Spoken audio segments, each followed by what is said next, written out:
Eu quero convidar você a abrir sua Bíblia comigo, no Evangelho de Lucas, capítulo 19. E nós queremos, durante esses domingos de julho, pensar um pouco com você sobre o tema Jesus é. E convidar você a preencher essa lacuna com algumas frases que nós vamos tirar a partir de algumas experiências que nós encontramos na palavra de Deus.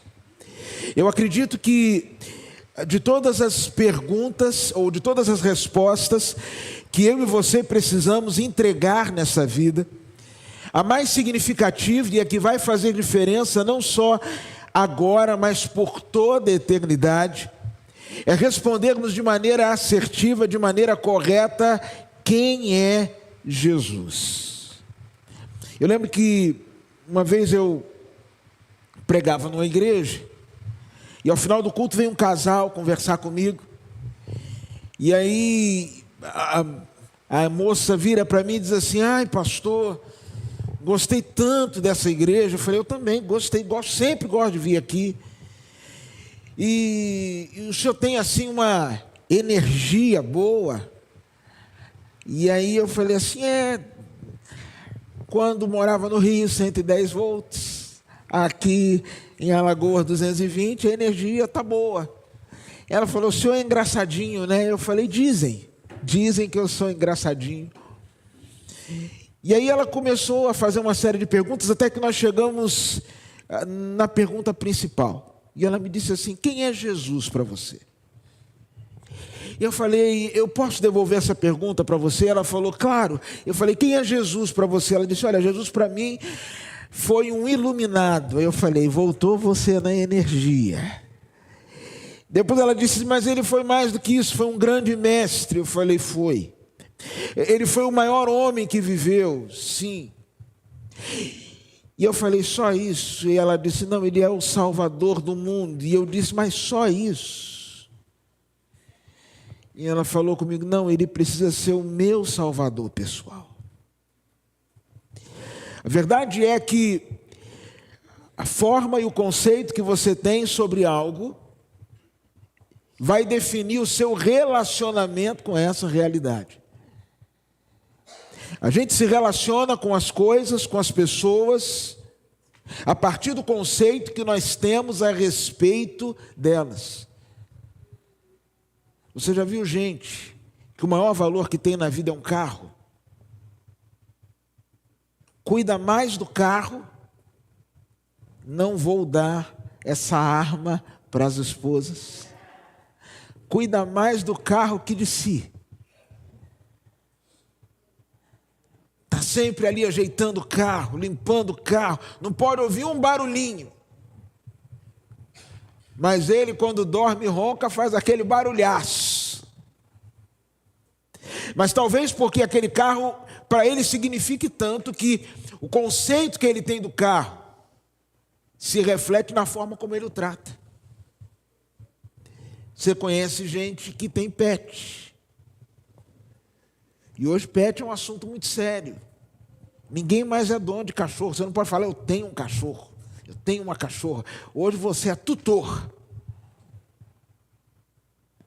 E se a gente fizer uma piada com isso, a gente pode até alguém cortar, jogar na rede e a gente ser cancelado. Ainda tem isso. Mas a forma como você se relaciona com aquele animal, o conceito que você tem dele determina o seu relacionamento. E o conceito que você tem sobre Jesus vai determinar a forma como você vai se relacionar com Ele. Por isso eu quero, durante esse mês, propor algumas frases para você. E a primeira frase que me chama a atenção sobre Jesus é que Jesus é amigo dos improváveis. Eu não sei se você já parou para pensar, mas como disse o Pedro na terça-feira, Deus gosta de quem a gente não gosta. Você já parou para pensar nisso? Que tem um monte de gente que, se eu e você pudéssemos, nós baniríamos da face do planeta. Que tem um monte de gente que a gente olha, torce o nariz, que a gente olha de cima para baixo, que nós despejamos todos os nossos preconceitos, todo o nosso ódio, todo o nosso rancor. Mas é interessante que essas pessoas, que nós por vezes desprezamos, são profundamente amadas por Deus. Você conhece a história de Jonas? Jonas recebe uma missão para pregar em Nínive, e ele foge para Tarsis. E os ninivitas, eles eram conhecidos pela sua crueldade. Eles introduziram técnicas de tortura que são utilizadas até hoje. Eles costumavam humilhar aqueles que eram seus prisioneiros de guerra da forma mais cruel possível, mas Deus, na sua graça e no seu amor, decidiu enviar um profeta para abençoar aquele povo, e Jonas entra em crise. Diz assim: Deus não pode estar interessado nesse povo, Deus não pode estar gostando dessa gente. Pois bem, Jesus, ele é amigo dos improváveis. Uma das grandes coisas, e talvez um dos grandes presentes que eu recebi na vida, foi aceitar, admitir e abraçar o fato de que eu sou um improvável. Gente, eu não sou pastor porque eu sou melhor que ninguém, não. Eu acho que eu sou pastor justamente porque eu sou pior. E aí Deus fez o seguinte: eu vou pegar esse menino ruim e vou colocar minha mão sobre a vida dele, para sair uma coisa boa através dele, para que as pessoas olhem e saibam que isso não é fruto dele, é fruto da minha graça operando na vida dele. Eu não sei você, mas eu me conheço. Eu fico vendo esses meninos na igreja hoje. Esses meninos hoje são uns anjos, perto do que a nossa geração foi. Seja sincero. Os meninos bonzinhos, irmãos. Eu não sei quantos aqui se lembram quando detergente de banheiro de igreja era aquele negócio azul bem escuro. Você lembra disso? Era um azulão, um verdão. Se você não lembra, é que você tem 40 para menos. Se você lembra e fala que tem 35, você está mentindo. E a Bíblia diz que o pai da mentira é o diabo. Eu lembro que um dia eu e um amigo tivemos a brilhante ideia de pegar a carga de caneta, abrir aqueles negócios quando o pessoal lavava a mão, e ficar ali despejando, enquanto o culto acontecia, a igreja louvando, o pastor pregando, e a gente 1h30 despejando tinta de caneta ali dentro. Termina o culto, a gente ainda tem o trabalho de se esconder dentro de um banheiro e ficar olhando. Os irmãos descendo, lavando a mão. E você, senhora, sabe que o homem não usa toalha. O homem seca geralmente a mão aonde? Na roupa. Aquela época que todo mundo ia de terno para a igreja. Os irmãos melando a roupa de azul e passando a mão assim, ó. Parecia quando a gente ia fazer antes da biometria, ia tirar a RG, que você molhava o dedo no carimbo e ia passando, e a gente olhando, todo mundo sujo. E quando aqueles homens saem tudo fantasiado do banheiro, que alguém enxerga, meu pastor não titubeou. Ele disse: isso foi o Tércio. E isso foi o Marlon. Pode ir no banheiro, que eles estão lá rindo de vocês. Irmãos, Deus pega uma pessoa improvável assim e chama para o ministério. Deus, Jesus, é amigo dos improváveis. E se a grande verdade é que nós só somos o que somos pela graça de Deus. E o texto que eu quero ler com você nessa manhã No Evangelho de Lucas, capítulo 19, fala sobre Jesus indo para a casa de um improvável, Zaqueu, publicano. A palavra de Deus diz assim: Jesus entrou em Jericó e atravessava a cidade. E havia ali um homem rico chamado Zaqueu, chefe dos publicanos, e ele queria ver quem era Jesus.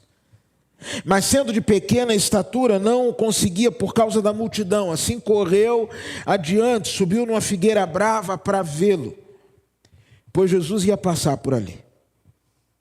Quando Jesus chegou àquele lugar, olhou para cima e lhe disse: Zaqueu, desça depressa, quero ficar em sua casa. Então ele desceu, rapidamente o recebeu com alegria. Todo o povo viu isso e começou a se queixar. Ele se hospedou na casa de um pecador. Abre parênteses, Jesus estava disposto a suportar a crítica para abençoar o improvável. Deixa eu dizer uma coisa, irmãos. Nós precisamos estar mais preocupados com a salvação do que com a nossa reputação. E às vezes nós precisamos colocar em xeque a nossa reputação para que a gente abrace alguém que está precisando de salvação. O que eu estou querendo dizer para você é que por vezes nós vamos ter que estender a mão para alguém que todo mundo condenaria, arriscando a queixa da multidão, para que essa pessoa possa encontrar o caminho da salvação. Todo mundo se queixa, ele se hospedou na casa de um pecador. Verso 8, mas Zaqueu levantou-se e disse ao Senhor: olha, Senhor, estou dando metade dos meus bens aos pobres. E se de alguém extorquir alguma coisa, devolverei 4 vezes mais. Jesus lhe disse: hoje houve salvação nesta casa, porque este homem também é filho de Abraão. Pois o Filho do Homem veio buscar e salvar o que se havia perdido. Obrigado, Senhor, pela Tua palavra. Fala conosco. Precisamos de Ti. Em nome de Jesus. Amém. Sabe, das pessoas que foram ao encontro de Jesus, Zaqueu é aquele sobre quem nós temos mais informações. Além do seu nome, sabemos a cidade onde morava, Jericó. Sabemos a sua profissão, ele era publicano, e os publicanos, eles eram pessoas que compravam de Roma o direito de cobrar impostos. O Império Romano vendia a cidadãos das mais diferentes etnias o direito de cobrar impostos. E ele não só era um publicano, ele era o chefe dos publicanos. A palavra de Deus vai nos dizer ainda que ele era um homem rico. Era um homem de pequena estatura. E o grande traço, o grande diferencial de Zaqueu era que ele desejava ver quem era Jesus. Zaqueu era alguém que nenhum líder religioso ousaria ir à casa dele. Zaqueu era alguém que nenhum líder religioso ousaria estender a mão para ele, até porque o publicano, além de ser um traidor dos seus compatriotas, ele era considerado nos escritos judaicos como mentiroso, como ladrão. A sua palavra não tinha valor no juízo. O seu testemunho não poderia ser considerado numa demanda judicial. E Jesus escolhe ir para a casa desse homem. Quando vejo Jesus como amigo dos improváveis, algumas coisas me chamam a atenção nesse texto. A primeira coisa que me chama a atenção é perceber que não são os improváveis que estão atrás de Jesus, mas é Jesus que está atrás deles. O texto sagrado nos diz que Zaqueu sobe numa árvore porque queria ver Jesus. Mas o interessante é que quando Jesus passou, Não foi Zaqueu que disse: ei, Jesus. Não foi Zaqueu que assoviou, que bateu palma, que disse: mestre, estou aqui em cima. Pelo contrário, verso de número 5 diz que quando Jesus chegou àquele lugar, ele olhou para cima e disse: Zaqueu, desça depressa, porque eu quero ficar na sua casa. Zaqueu, não é você que está atrás de mim, sou eu que estou atrás de você. Não é você que quer ter comunhão comigo, sou eu que quero ter comunhão com você. Não é você que quer participar da minha vida, eu que quero participar da sua. Irmão, se a gente parar para prestar atenção, todos nós aqui somos improváveis. A Bíblia diz que não há um justo sequer. A palavra de Deus vai dizer que todos pecaram. E desde do jardim, quando os nossos primeiros pais pecaram, a iniciativa de ir ao encontro de Deus não foi deles. Na verdade, a iniciativa deles foi esconderem-se de Deus. A iniciativa do encontro nasceu do coração de Deus. Deus foi ao encontro deles. O apóstolo Paulo vai dizer em Efésios que ele nos deu vida, Efésios capítulo 2, nos primeiros versículos, quando nós estávamos mortos em nossos delitos e transgressões. Deus escolheu, Jesus escolheu se relacionar com os improváveis. Às vezes, nós achamos que estamos fazendo quase que um malabarismo religioso para termos comunhão com Ele. Às vezes nós fazemos votos em cima de votos, campanha em cima de campanha, esforço em cima de esforço, e talvez tudo que nós precisemos fazer é no lugar onde nós estamos nos aquietarmos e ouvirmos a voz dEle nos chamando para a intimidade. Começa com Ele. Zaqueu, até esse desejo de vir até aqui, quem colocou em você fui eu. Irmãos, talvez o nosso grande desafio seja o de não atrapalharmos ou de não nos pormos como um obstáculo para aqueles improváveis a quem o Senhor Jesus está chamando. É interessante que os discípulos de Jesus, por várias vezes, se puseram como obstáculo. Você lembra quando foram levar as crianças para serem abençoadas? Eles tentaram afugentar a criança. Criança nos tempos bíblicos, irmãos, não é essa coisa linda e fofa dos nossos dias, não. Hoje a criança é quase que a rainha, é o rei. Eu estava ouvindo a história de um diretor de escola, um dia desse, um rio antigo, que ele falava que antes o pai escolhia a escola e botava o filho. Você era comunicado que ia estudar em tal lugar. Hoje, você leva a criança olha a escola toda, e no final a gente faz a seguinte pergunta: gostou, meu filho? E se ele gostou, ele fica. Se não gostou, não fica. Bem, nos tempos bíblicos, a criança não era considerada, não era contada. Quando Jesus pega uma criança e diz assim: olha, para receber o reino tem que receber como criança, ele não está dando valor à infância que as pessoas da sua época tinham, não. Ele está, na verdade, criando uma ruptura. Ele está dizendo assim: olha, o reino é de gente assim, que só tem se o pai der. O reino é de gente que aos olhos dos outros não tem valor algum.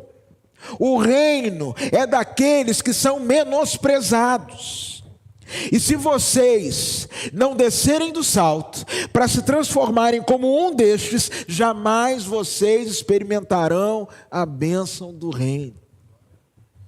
Mas os discípulos tentaram criar obstáculo.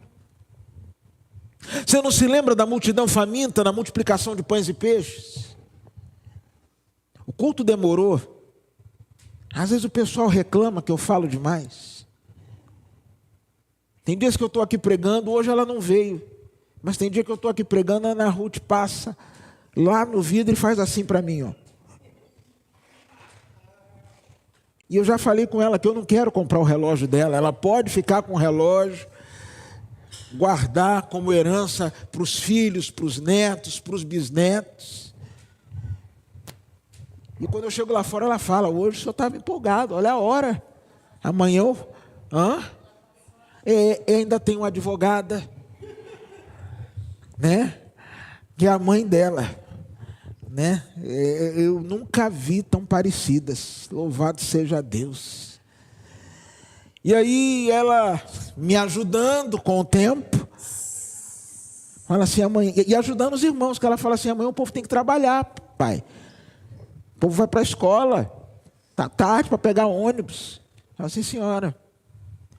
Culto demorou, Jesus também falou demais. E aí os discípulos dizem assim: Senhor, manda a multidão embora. Jesus queria realizar um milagre, ou Jesus estava prestes a realizar um milagre este, que é o único milagre de Jesus que está registrado nos 4 evangelhos, que é a multiplicação de pães e peixes. Mas os discípulos queriam criar um obstáculo: manda embora. Você deve lembrar da mulher Ciro-fenícia. Uma mulher que procura Jesus dizendo assim: Senhor, tem misericórdia de mim, porque a minha filha está terrivelmente endemoniada. Jesus não dá atenção a ela. E os discípulos dizem assim: Senhor, atende logo essa mulher e manda ela embora, que ela está perturbando. Jesus quieto estava. E há um momento, e teve até uma cena interessante aqui no infantil aqui da igreja, que eles estavam contando esta história. Há um momento em que Jesus vira e diz assim para a mulher: mas não é lícito eu tirar o pão da mesa dos filhos e entregar aos cachorrinhos? E ela disse assim: mas os cachorrinhos também comem das migalhas que caem da mesa do seu Senhor.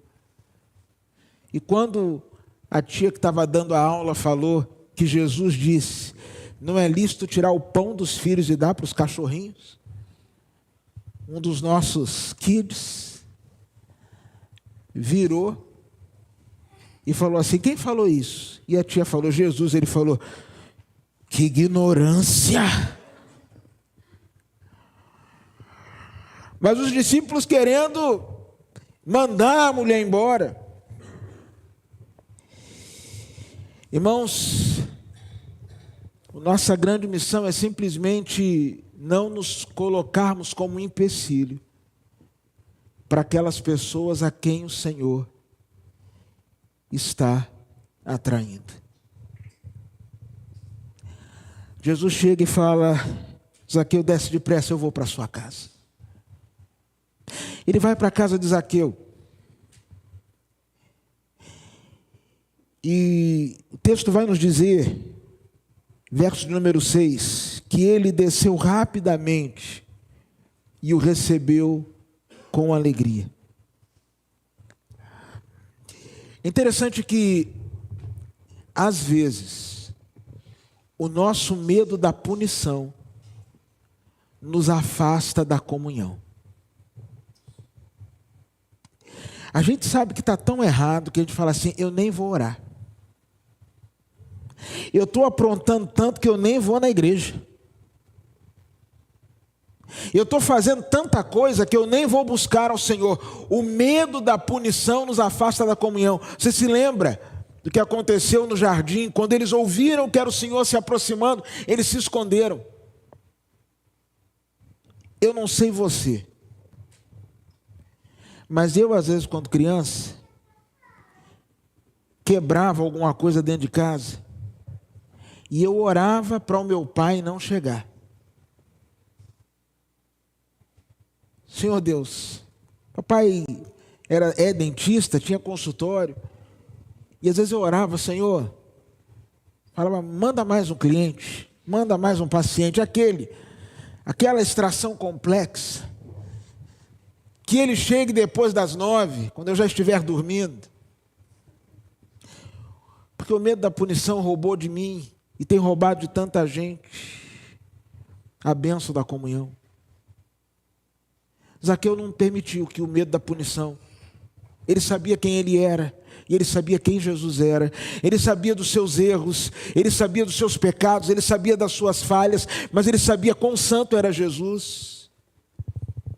Mas ele não permitiu que o medo da punição o afastasse da comunhão. Meu irmão, em nome de Jesus, não permita que nada afaste você da comunhão com o Senhor. Ele desce rapidamente, vai com Jesus para casa, e na casa de Jesus, na casa de Zaqueu, na presença de Jesus, enquanto o povo está falando, porque o povo vai falar, diz que a presença de Jesus oportunizou transformações na vida de Zaqueu. Verso de número 8 diz assim, mas Zaqueu levantou-se e disse ao Senhor, olha Senhor, estou dando metade dos meus bens aos pobres, e se de alguém extorquir alguma coisa, devolverei 4 vezes mais. Perceba que Jesus não disse nada para Zaqueu. Jesus não chegou para Zaqueu e falou assim, Zaqueu, você já aprontou demais, rapaz. Vamos consertar essa vida. Jesus simplesmente esteve naquele lugar. E a presença de Jesus fez com que Zaqueu se pusesse de pé.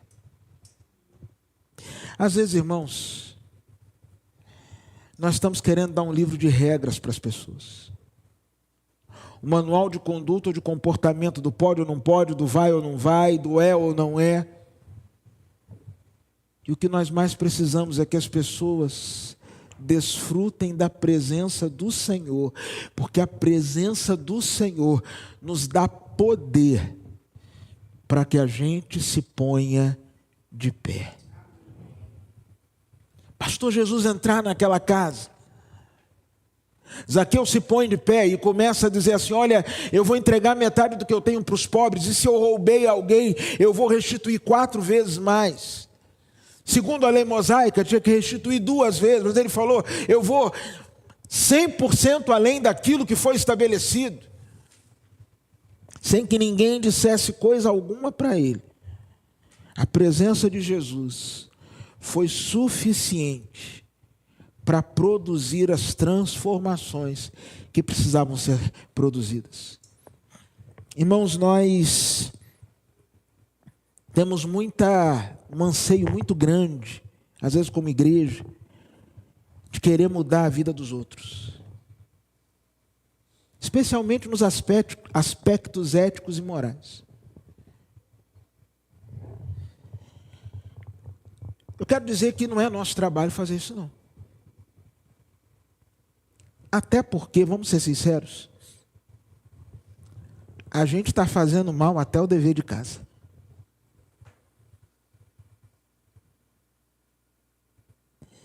Essa semana eu estava observando escândalos de grandes proporções envolvendo líderes evangélicos. Um com pornografia, o outro com uma outra situação. Situações... Ricardo, vai ali, por favor, atender aquele senhor. Acho que ele está precisando de alguma coisa. Obrigado. Situações de grande proporção. E às vezes, irmãos, a gente não está resolvendo o nosso, que está querendo ser a palmatória do mundo.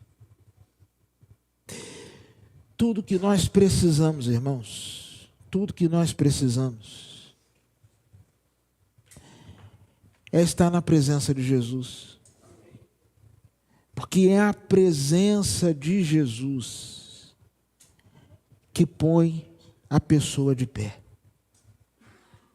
Zaqueu estava lá, prostrado, derrotado nas circunstâncias da sua vida, arrebentado com a sua própria história. Bastou Jesus entrar na sua casa, bastou Jesus fazer-se presente na sua história, que aquele homem que estava caído, rapidamente se pôs de pé.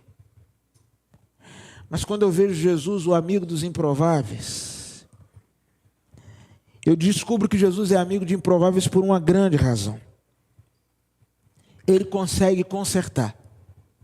E só Ele consegue consertar aquilo que ninguém mais consegue colocar no lugar. Jesus termina o texto dizendo: o Filho do Homem veio buscar e salvar o que se havia perdido. A palavra perdido aqui significa quase que a ideia de um carro em perda total. Às vezes a gente vai tentando ajeitar e só piora. Eu não sei se já aconteceu isso com você. Eu era pastor ainda do Rio de Janeiro, uma vez eu fui fazer uma visita a uma família. E eu sentei na sala. E da sala eu olhei assim, e tinha uma abertura, que você da sala, você via a cozinha, você via o banheiro, você via todos os quartos.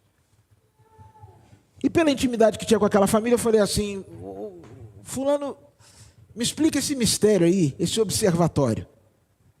A mulher falou: ah, pastor, foi uma obra que ele foi fazer. Ele foi consertar o banheiro, mas eu não sei o que ele arrumou, que ele deu uma pancada no banheiro, aí abriu um buraco para o lado da cozinha. Aí ele descobriu que o encanamento era para cá, aí abriu outro para a sala. E daqui a pouco ele descobriu que não era desse lado, deu outra pancada para lá. E agora está para os quartos. Ou seja, cada vez que ele vai tentando mexer, vai piorando. E eu falei: eu sei bem o que é isso. Irmãos, eu não tenho nenhuma habilidade para nada dentro de casa. Para os irmãos terem ideia, uma vez minha mãe viajou, eu resolvi ajudar meu pai a pintar o apartamento. Até o chuveiro eu pintei. Numa época que todo mundo só usava chuveiro de ferro, lá em casa o chuveiro já era branco. Nós já estávamos à frente do tempo. Às vezes a gente vai tentando ajeitar, e quanto mais a gente mexe, pior fica.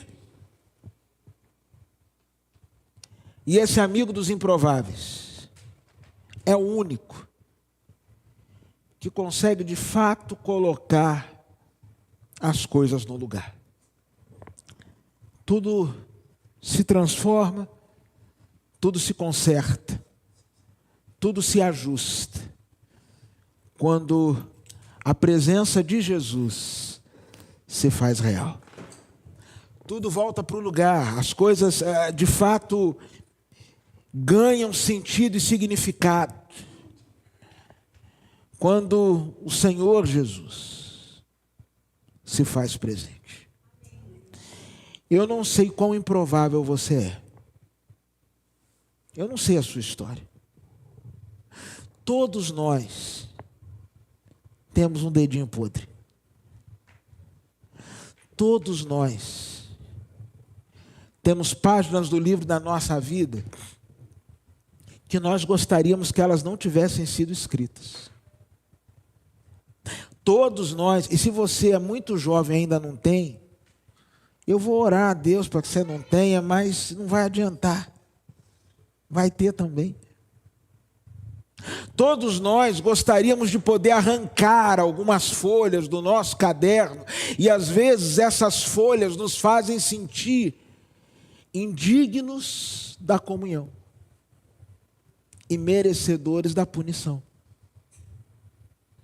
Mas apesar de você ser quem você é, e apesar de eu ser quem eu sou, eu posso dizer com toda tranquilidade, que eu me alegro em saber que Jesus, Ele é amigo dos improváveis.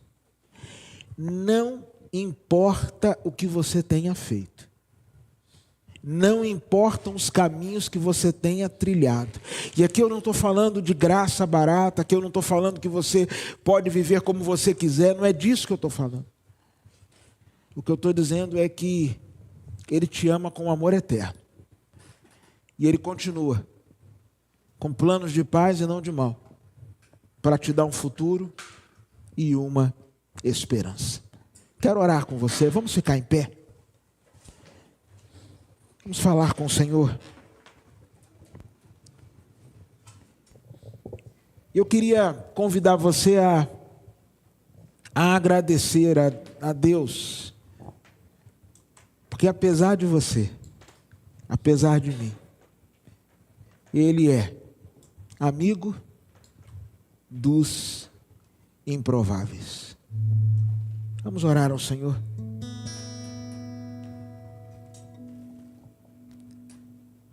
Obrigado, Senhor, por esta manhã. Obrigado porque um dia o Senhor nos atraiu a Ti, assim como o Senhor atraiu a Zaqueu. Obrigado porque um dia a Tua presença nos pôs em pé. Obrigado a Deus porque um dia foi a Tua presença e nenhuma outra coisa que colocou as coisas nos devidos lugares. Deus, ajuda-nos a permanecer na Tua presença.